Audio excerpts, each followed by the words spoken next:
tough guys in Washington. You know, they're real tough guys. They can't beat ISIS. They can't beat anybody. Afghanistan is going to hell. Then you have in Paris. And a lot of things happened in Paris. A lot of things changed. And people liked me more after Paris, which is terrible in a way, but people liked me more after Paris because they want somebody that understands what the hell is going on. Now you have China in the South China Sea. They're creating an island. They have the biggest excavators you've ever seen. They're ripping the out of the sea, right? We're going to bring businesses back. We're going to have businesses.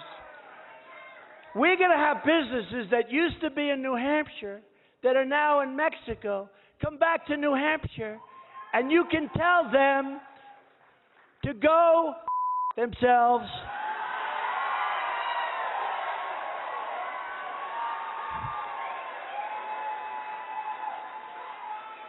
Because they let you down. Okay, while the Democrats were duking it out on stage, you see, the Republicans were also on the campaign trail in New Hampshire. And Caitlin and Nick are joining me to talk about this.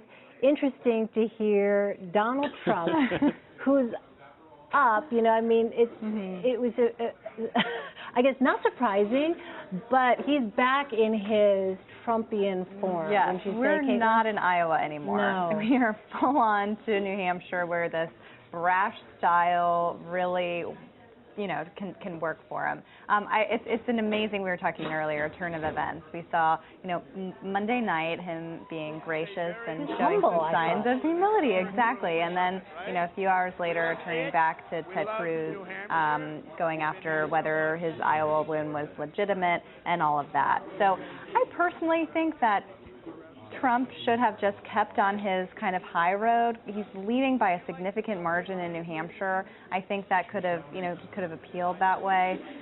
But he defies expectations all the time. Yeah, okay, so there's a debate Saturday night, and Steve Shigaris is with the CBS News senior political editor. Steve, I guess I shouldn't have been surprised at the F-bomb, but still, I guess fair to say I was a little still shocked because, as Caitlin was saying on Monday, it was sort of this humility that we saw from Donald Trump, that, you know, the Trumpian form is back.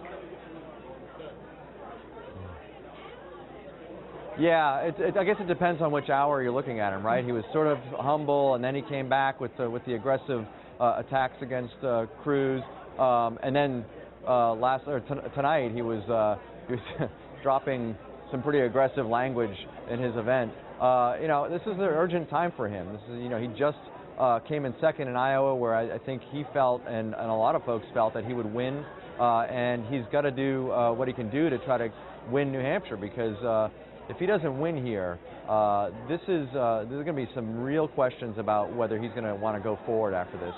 He's got a big lead in the polls in New Hampshire, and for him to eke out a win or even lose here would be a big blow to him. So you're really sort of seeing the urgency from Trump while he's on the ground in New Hampshire.